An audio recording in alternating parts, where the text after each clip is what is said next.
घोषणा झाली माझ्या नावाची, खरंच माझ्या डोक्यावर गंगा वाहते असं वाटायला लागलं आणि या पवित्र ऐतिहासिक सभागृहात माझ्या नावाची घोषणा व्हावी. बाळासाहेबांनी दिलेलं आहे, हे सगळं बाळासाहेबांनी दिलेलं आहे, उद्धवसाहेबांनी माझ्या हातात दिलं आहे, उद्धवसाहेब आणि रश्मीबेनीने तो वसा मला पुढे न्यायचा आहे. माझी एंट्री आज झालेलीच आहे आणि किशोरीताई असतील, विशाखाताई असतील, श्रद्धावहिनी असतील, या सगळ्या जुन्या जाणत्या आमच्या ज्या नगरसेविका होऊन गेल्यात, महापौर होऊन गेल्यात. उद्धव ठाकरे यांच्या शिवसेनेकडनं स्वीकृत नगरसेवक पदासाठी 3 नावांची वर्णी लागलेली होती आणि त्यापैकी एक नाव म्हणजे माधुरी विश्वासराव मांजरेकर. खरं तर 1 ते 1.5 महिन्यांपूर्वी निवडणुकांच्या महानगरपालिकांचा काळ होता आणि यावेळी त्यांचं जे तिकीट आहे ते कापण्यात आलेलं होतं. कुठेतरी 100% आशा होती की ही सीट शिवसेनेकडे येणार, ही सीट ठाकरेंकडे येणार. मात्र आयत्या वेळी त्यांचं नाव डावललं गेलं आणि आज मात्र स्वीकृत नगरसेवक म्हणून त्या सभागृहामध्ये आलेले आहेत महापालिकेच्या. ताई, सगळ्यात आधी तुमचं अभिनंदन. धन्यवाद. काय वाटतंय, स्वीकृत नगरसेवक झाला कुठेतरी निष्ठेचं फळ मिळतंय का? कारण जेव्हा तुमचं तिकीट कापलं गेलेलं होतं, उमेदवारी शेवटचा दिवस होता आणि मुंबईशी तुम्ही बोलताना तुमच्या डोळ्यात अश्रू आले होते आणि 1 ते 1.5 महिन्यांनी थेट तुम्ही आता सभागृहात आहात. पुन्हा एकदा सांगेन, निष्ठेचंच फळ मिळालं आणि डोक्यावर गंगा आहे माझ्या असंच वाटतंय. 1.5 महिन्यात मला म्हणजे अक्षरशः खाली जमीनदोस्त झालेली मला वर उचललेलं आहे माझ्या पक्षप्रमुखांनी. त्यांच्यासाठी खूप खूप आभार, त्यांचे खूप खूप आभार. म्हणजे निष्ठेला फळ मिळतं आणि ते ठाकरे देतात, हे मला आज खास सांगायचं आहे. ठाकरेच देतात. ताई, जेव्हा तुमचा फॉर्म भरण्याचा शेवटचा अर्ज होता, मिळाल्यामुळे तुम्ही नाराज होता. मला खूप बोलायचं आहे, माझं नेमकं कुठे चुकलं उद्धव साहेब असं तुम्ही म्हणालेला होता. आज नेमकी काय भावना आहे? कारण कुठेतरी थोडासा तो एक वाईट वाटणं जे होतं ते अर्थात स्वाभाविक असतं, मात्र ते होतं आणि त्यानंतरची आत्ताची जी परिस्थिती आहे ते तुम्ही आता सभागृहात तुमच्या नावाची घोषणा झालेली आहे स्वीकृत नगरसेविका शिवसेना पक्षाकडून. तुमच्या कार्यकर्त्यांची आत्ता नेमकी काय भूमिका आहे, काय त्यांच्या भावना आहेत? त्यांच्या चेहऱ्यावरचं हसू बघून मला खूप अभिमान वाटते आणि जेव्हा तिथे घोषणा झाली माझ्या नावाची, खरंच माझ्या डोक्यावर गंगा वाहते असं वाटायला लागलं. इतकं सुंदर आणि पवित्र वाटलं मला आणि या पवित्र ऐतिहासिक सभागृहात माझ्या नावाची घोषणा व्हावी. बाळासाहेबांनी दिलेलं आहे, हे सगळं बाळासाहेबांनी दिलेलं आहे, उद्धवसाहेबांनी माझ्या हातात दिलं आहे, उद्धवसाहेब आणि रश्मीबेनीने तो वसा मला पुढे न्यायचा आहे. माझ्या पक्षाची गरिमा मला कायम ठेवायची आहे, किंबहुना वाढवायची आहे आणि माझ्या पक्षासाठी मी काय करावं आता, काय मी ह्याच्यापूर्वीही माझं तेच होतं. पण आता तर मला असं वाटतं काय करू आणि काय नको. पहिलाच दिवस होता, पहिल्या दिवशी फार गदारोळ होता सभागृहात.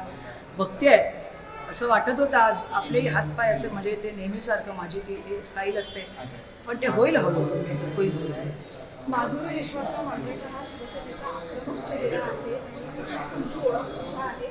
भविष्यात हा चेहरा सभागृहात मुंबईकरांना कसा बघायला मिळेल आणि विरोधक म्हणून तुमच्या गटनेत्या पक्षनेत्या सोबत आहे त्यांचा अनुभवाचा कुठेतरी नक्कीच उपयोग होईल या सगळ्यात. एकूणच आता माधुरी मांजरेकर यांची सभागृहामध्ये कशा पद्धतीने एंट्री होणार आहे आणि कशा पद्धतीनं प्रत्येक गोष्टीवर तुम्ही कुठून करणार?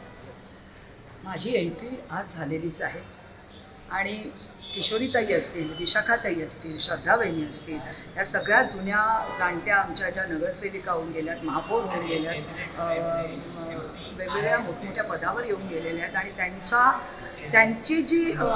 त्यांचा जो अनुभव आहे त्या अनुभवाचा मला नक्कीच फायदा होणार आहे. त्यांचं मार्गदर्शन मला खूपच प्रेरणादायी ठरणार आहे. आणि आज मी बघितलं, म्हणजे मी एक एक गोष्टी बघत होते, माझी ती सवय आहे तर बघायचं काय होतंय काय नाही, त्याच्यानंतर आपलं आक्रमकता आपली सिद्ध करायची असते आणि मी ती सिद्ध करून दाखवीन याची मला पूर्ण खात्री.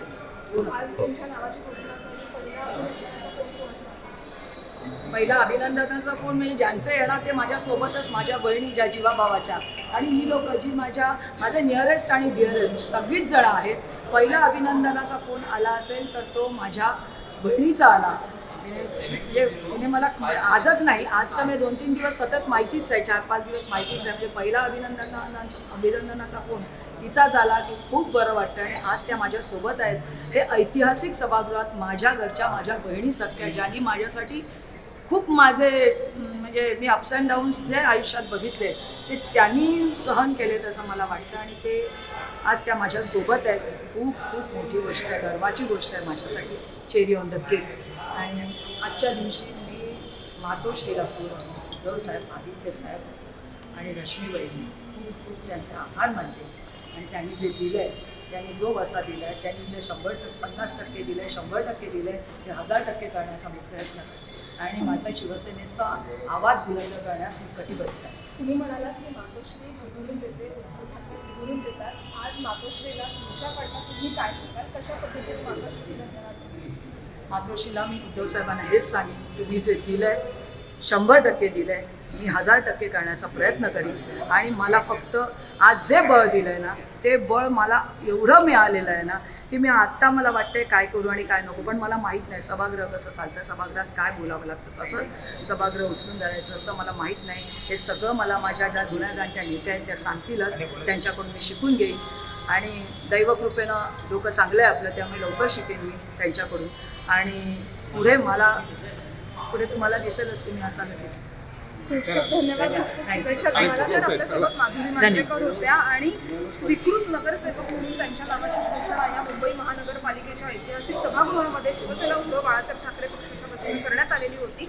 आणि अर्थातच ही त्यांची पहिलीच टर्म असल्यामुळे या सगळ्या संदर्भात मी सुद्धा आता हळूहळू शिकणार आहे. आणि या पद्धतीचं जे मार्गदर्शन आहे ते आमच्या जुन्या सगळ्या अनुभवी नेत्यांकडून आम्हाला मिळेल, अशीच त्यांनी आशा व्यक्त केलेली आहे. लोकमत मुंबईसाठी निधी पेडणेकर.